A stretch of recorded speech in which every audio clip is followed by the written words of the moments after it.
Hi there, this is Alexander Hall here. I am going to be giving you my full synopsis of Carousel, just so I can give you the plot and the things that I can remember and the things that I've researched and watched to help me get into the zone of understanding the film. Because I'll be doing the son's soliloquy, which is done by Billy Bigelow, and kind of giving you that whole brief of what I've learnt of the film, what I've kind of analysed, and the things that I've learnt from watching it, and all the different examples that I've taken.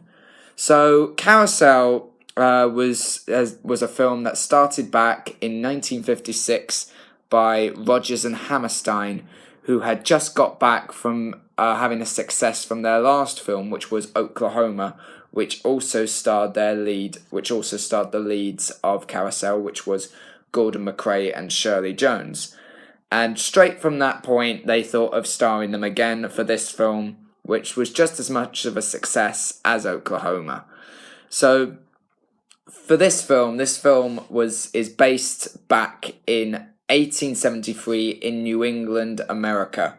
And what had gone on, it starts off up in the afterlife, where Billy Bigelow is living his life now in the afterlife because he was killed during a accidental shot that was done back in New England during the time when he was about to have a baby. So at this point, Billy is then called in by his messenger to see how his daughter, who he's never met, to see how he's doing.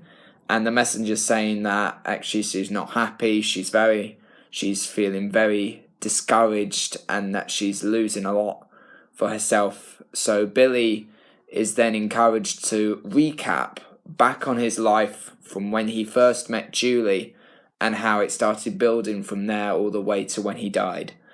So it starts off with Billy, who's working on his carousel, which is bossed by Mrs. Mullin. And while he's kind of like the entertainer, entertaining people, saying, step right up, take this carousel, you'll never see any other like it. And the one thing that he does is because he's such a strong entertainer, it kind of, it appeals a lot to the girls because he was a very handsome, very charming man who kind of gave a bit, because his looks and his presence was something that girls took really well to, and it kind of encouraged them to ride the carousel. That was kind of like a way of building him on and making more finance, because I think that's what Mrs. Mullin wanted him for. And because he was such a charming guy, he recognised Julie was, she didn't have enough money to ride the carousel. But because Billy, knowing him, he was kind of like trying to be really quite kind to her and try and subsidise her. Just gave her a free ride, which then Mrs. Mullin did not take well to. And so what happened from that point, Mrs. Mullin got really quite fumey against Julie and her friend Kerry Pipperidge, who was also with her at the time. And so Mrs. Mullin said, "Don't you dare come on my carousel again."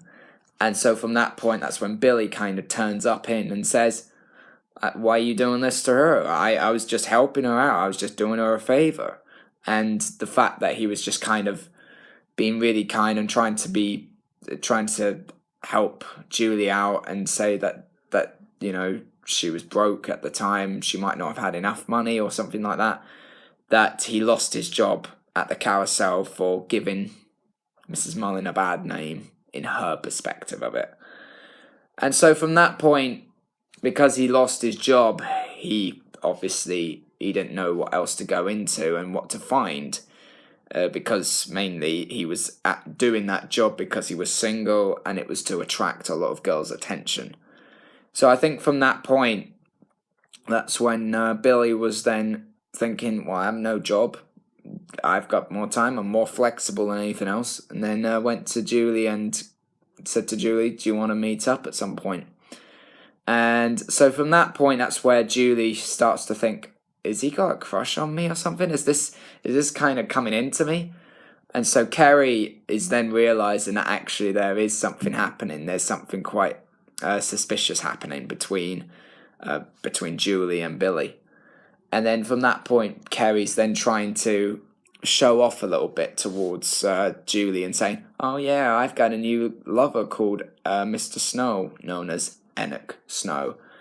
And then what happens is it kind of builds up from there. And so Kerry then invites herself in to meet up between Julie and Billy. But then Billy says, "You weren't invited. You're not allowed here."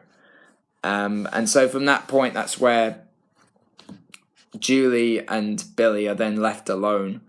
But Kerry is saying to Julie, we have to be back home by a particular time because we have a workplace at the mill, because we work in the mill. The mill encourages us to be home by a particular time.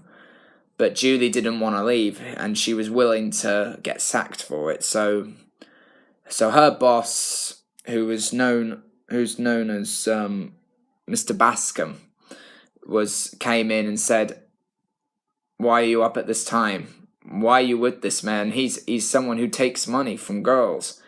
And then the policeman comes in and then wishes he could arrest Billy, but Billy doesn't get arrested because technically he's not actually attempted it, but they feel suspicious that he is going for it. So, but from that point, Julie says, "Do I have to go back? Is it compulsory?" And they said, "Well, you don't have to, but it's up to you." And then she says, "I'm staying." And so from that point, that's when she then loses her job in the mill work to work at the mill. And then from that point, that's when it starts to unravel, and that's where the song "If I Loved You" comes in, because then at that point Billy's going, why are you not afraid of me? The cops said that I take money from girls. Why are you not scared? I don't get it. Why are you here? I don't understand.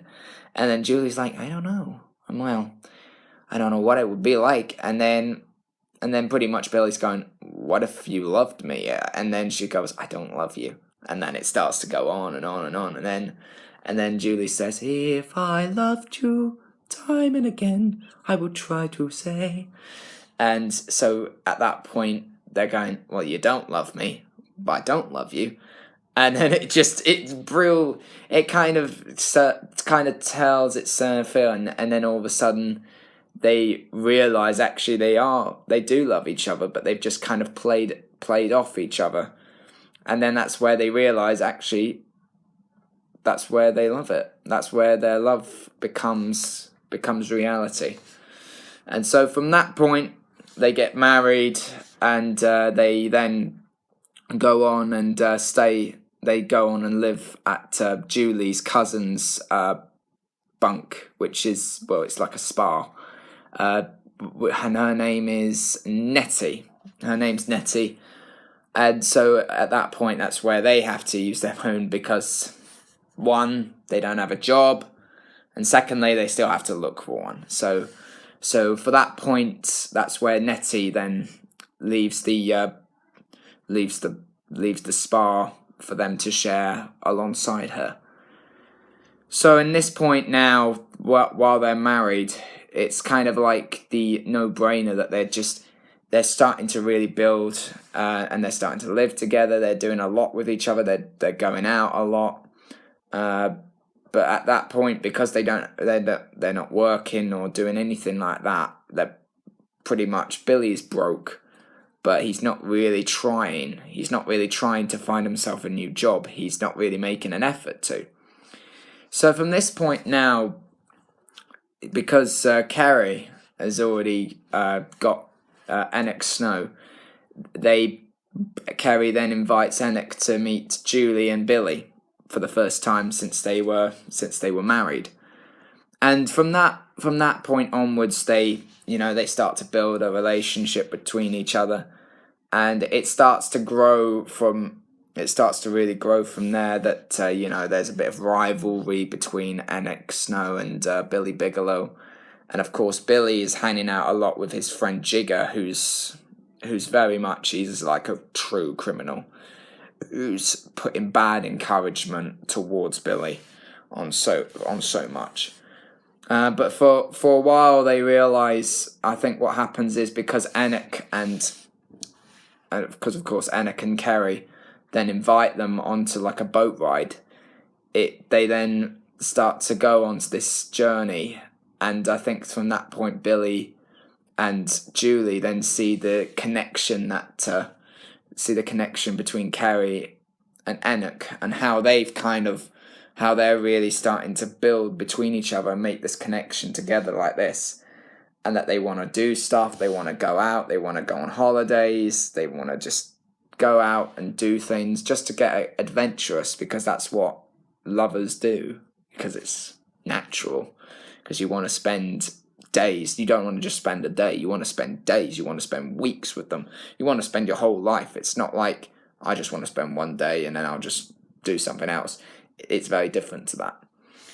So at that time, that's where Billy is then starting to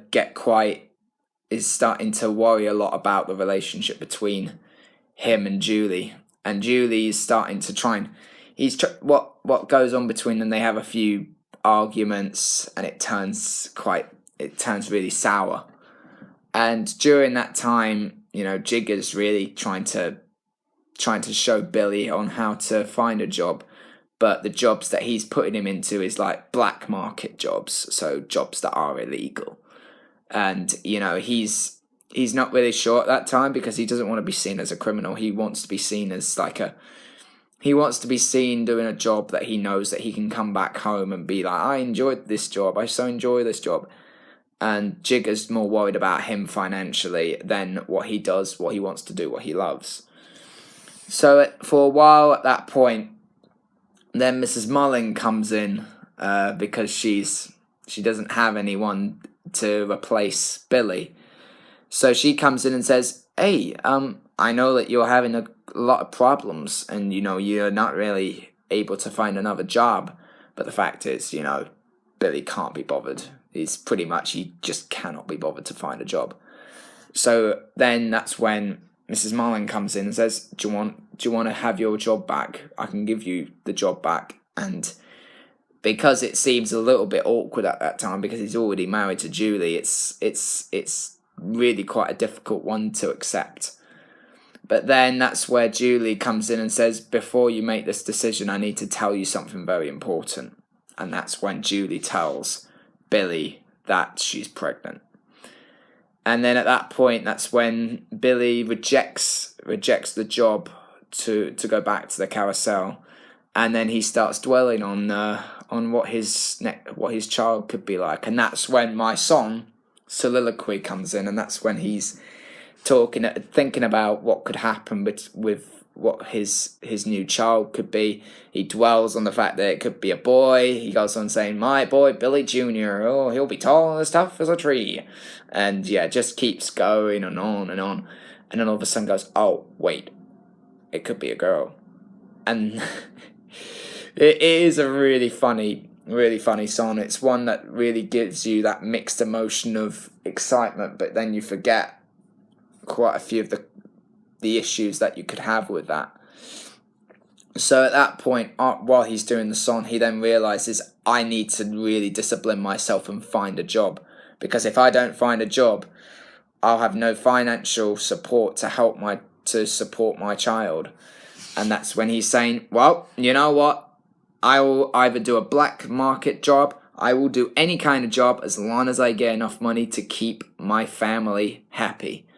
And then that's when it goes straight in to Act 2, which then turns up to become where Enoch Snow and Kerry, Billy, and of course Julie then go out on a special holiday somewhere. I think it's near San Francisco, because Julie and Billy were going on saying they want to go to San Francisco. They want to save up to go to San Francisco because that was what their honeymoon was going to be. And so during that time, Jigger then gets invited in with Billy to go But because Jigger is kind of trying to think of trying to think illegal, he's trying to think about ways in which to trick Billy's friends, and to trick Julie as well. Jigger goes on and cons Kerry, and makes it look like she is cheating on Enoch by playing with Jigger, because Jigger's trying to be a bit kind of sexy on her, and trying to make it look like they're in love or something.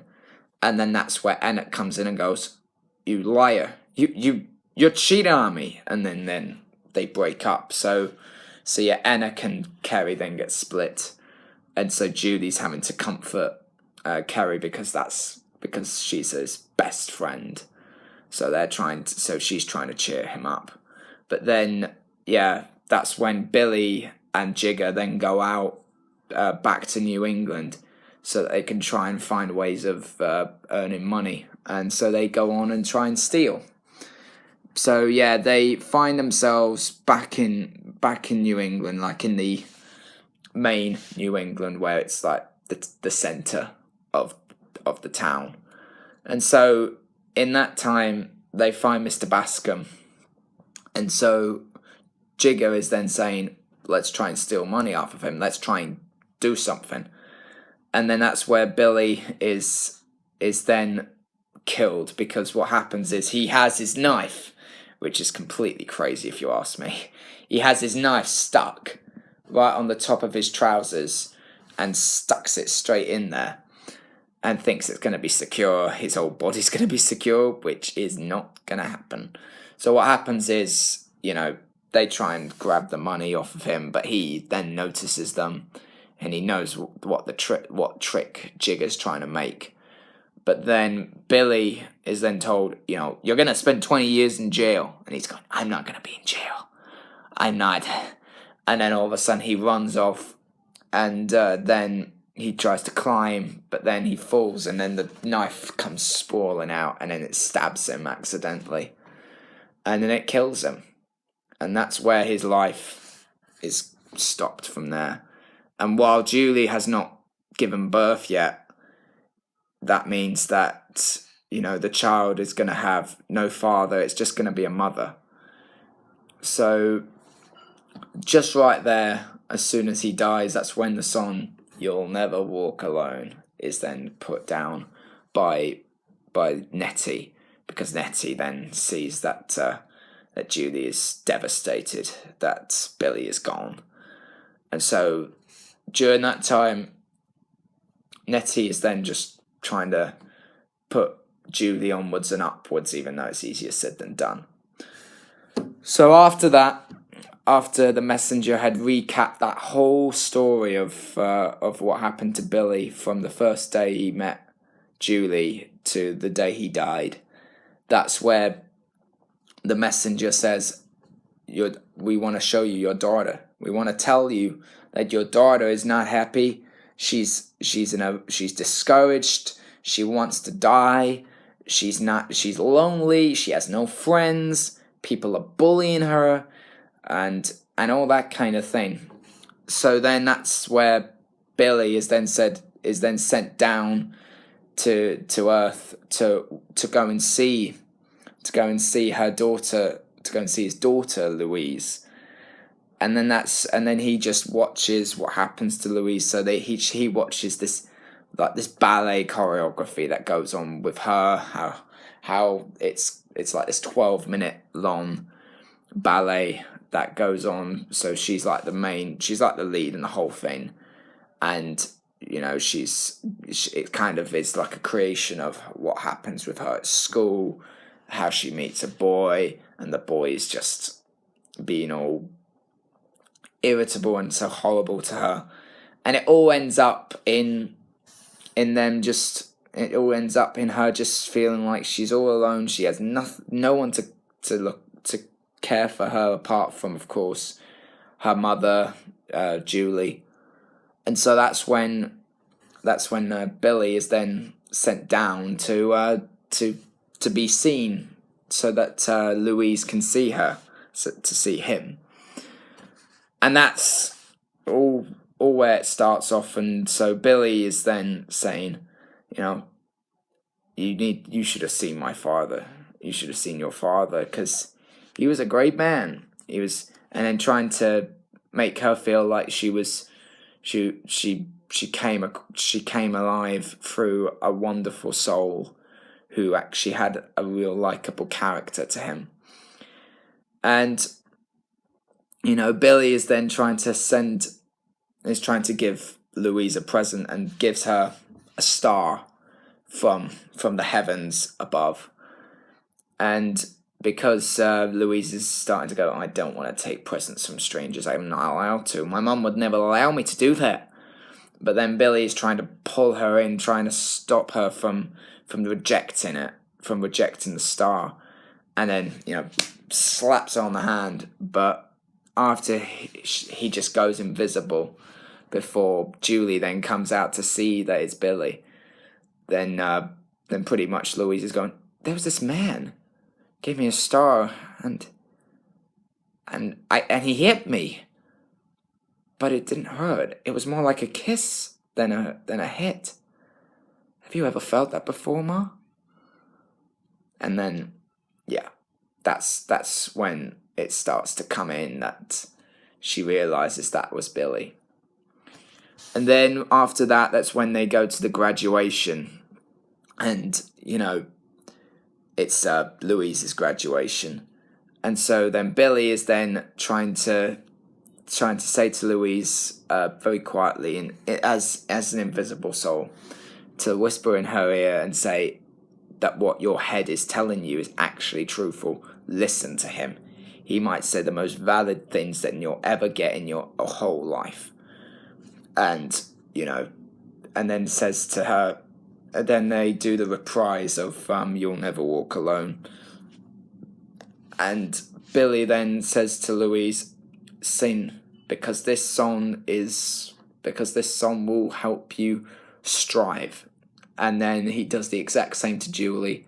And then that's where they all stand together and say, you'll never walk alone. Walk on through the rain, and for your dreams be tired and so walk on with hope in your heart, and you'll never walk alone. And then that's where Billy then gets sent back to the heavens and stays there indefinitely. So he had that one last chance to save his daughter and save his wife that he wished he could have spent more time for, and that he wished he could have seen more of. But yeah, so that's it, and that was it. That was the ending of Carousel. And yeah, I honestly have to say, for me, I love the story. I love how it came. I love Roger and Hammerstein's fantastic. I like how Rodgers and Hammerstein really kind of created something that is so hard hitting and something that we could probably relate to so well. And then it's something that could easily happen in real life, and something that could affect anybody. Someone could die, and then, your whole life affects you forever. So I just thought, and it is such, and I think back in that time, during like the 50s and the 60s, there were some real good producers, great directors, great composers who created music that revolutionized the world forever. And I think Carousel is a definite example of a song, of a film and a musical that changed the lives of millions. But however, there is a few issues that I did have with the film. I think the film could have just had a bit more emotion with it. And I think the music, maybe there should have been a little bit more music, especially especially at the point when Billy dies, because that is because that's really strong, and that would really, I just felt like maybe there could have been a little bit more with it, maybe a bit more hard-hitting music to go with it, because if you had added that in, the emotion that would have come to the audience would have been a lot harder. Because one of the things that I look for in really great films, great stage shows, is when you can really feel the connection that that film is trying to give to you, and the creative mindset that the directors, the producers, and the actors are trying to give to their fans. And I think what could have just really made it so much better is if there was a bit more hardness and there could have been a bit more stronger music, and probably a bit more stronger emotion from the actor's perspective, on maybe making the tear, seeing the cries a bit more harder to. And some of the time when you see those actors cry, it kind of makes you think, "Oh, I'm so sorry." You want to feel that sorrow. It just didn't have that quality that could have been there.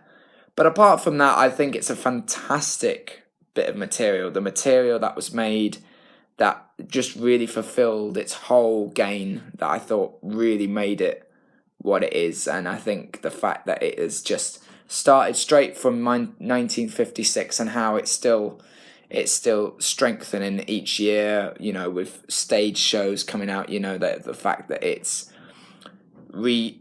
coming back, it's reviving in Broadway and West End, and then going on tour all the time. It's just it's a phenomena.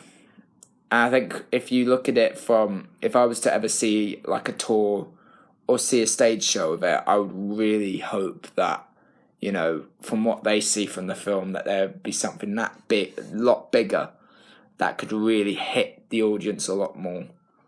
But, it's absolutely brilliant, and I just felt like it would be the right, to pick a song from Carousel would really kind of help me to show my variety of different passions of films that I like, the varieties of different research that I do, the varieties of songs that I pick, and to know that I don't just choose like one song from a particular era, that I want to choose songs from all kinds of eras, starting from like the 50s, or you could go even from the 40s.